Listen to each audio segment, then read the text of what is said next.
कार्तिक मास महात्म्य कथा अध्याय 7। नारद जी ने कहा, हे राजन, कार्तिक मास में व्रत करने वालों के नियमों को मैं संक्षेप में बतलाता हूं, उसे आप सुनिए।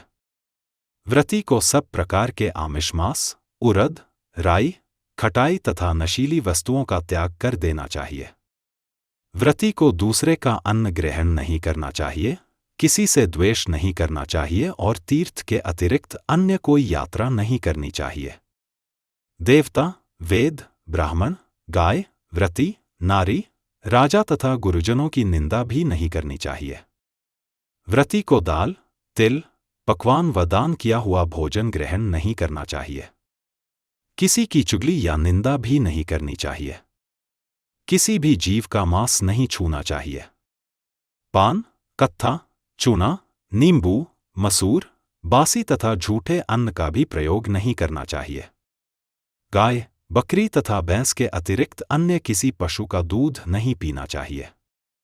कांसे के पात्र में रखा हुआ पंचगव्य, बहुत छोटे घड़े का पानी तथा केवल अपने लिए ही पका हुआ अन्न प्रयोग करना चाहिए।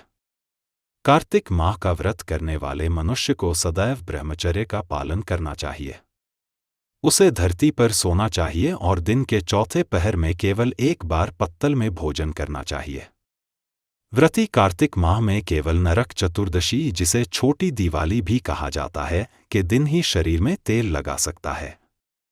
कार्तिक माह में व्रत करने वाले मनुष्य को सिंघाड़ा, प्याज, मट्ठा, गाजर, मूली, काशीफल, लौकी, तरबूज इन वस्तुओं का प्रयोग बिल्कुल नहीं करना चाहिए।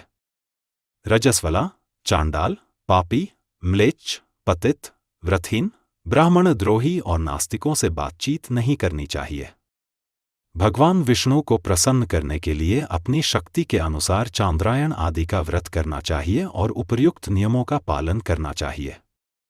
व्रती को प्रतिपदा को कुम्हड़ा, द्वितीया को कटहल, तृतीया को तरुणी स्त्री, चतुर्थी को मूली, पंचमी को बेल, षष्ठी को तरबूज, सप्तमी को आंवला, अष्टमी को नारियल, नवमी को मूली, दशमी को लौकी, एकादशी को परवल, द्वादशी को बेर, त्रयोदशी को मट्ठा, चतुर्दशी को गाजर तथा पूर्णिमा को शाक का प्रयोग नहीं करना चाहिए। रविवार को आंवला का प्रयोग नहीं करना चाहिए। कार्तिक माह में व्रत करने वाला मनुष्य यदि इन शाकों में से किसी शाक का सेवन करना चाहे तो पहले ब्राह्मण को देखकर ग्रहण करे। यही विधान माघ माह के व्रत के लिए भी है। देवोत्थानी एकादशी में पहले कही गई विधि के अनुसार नृत्य, जागरण, गायन वादन आदि करना चाहिए। इसको विधिपूर्वक करने वाले मनुष्य को देखकर यमदूत से भाग जाते हैं, जैसे सिंह की गर्जना से हाथी भाग जाते हैं। कार्तिक माह का व्रत सभी व्रतों में श्रेष्ठ है। इसके अतिरिक्त जितने भी व्रतयज्ञ हैं, वह 1000 की संख्या में किए जाने पर भी इसकी तुलना नहीं कर सकते, क्योंकि यज्ञ करने वाले मनुष्य को सीधा वैकुंठ की प्राप्ति होती है। जिस प्रकार राजा की रक्षा उसके अंगरक्षक करते हैं, उसी प्रकार कार्तिक माह का व्रत करने वाले की रक्षा भगवान विष्णु की आज्ञा से इंद्रादि देवता करते हैं। व्रती मनुष्य जहाँ कहीं भी रहता है, वहीं पर उसकी पूजा होती है, उसका यश फैलता है। उसके निवास स्थान पर भूत, पिशाच आदि कोई भी नहीं रह पाते। विधि पूर्वक कार्तिक माह का व्रत करने वाले मनुष्यों के पुण्यों का वर्णन करने में ब्रह्मा जी भी असमर्थ हैं।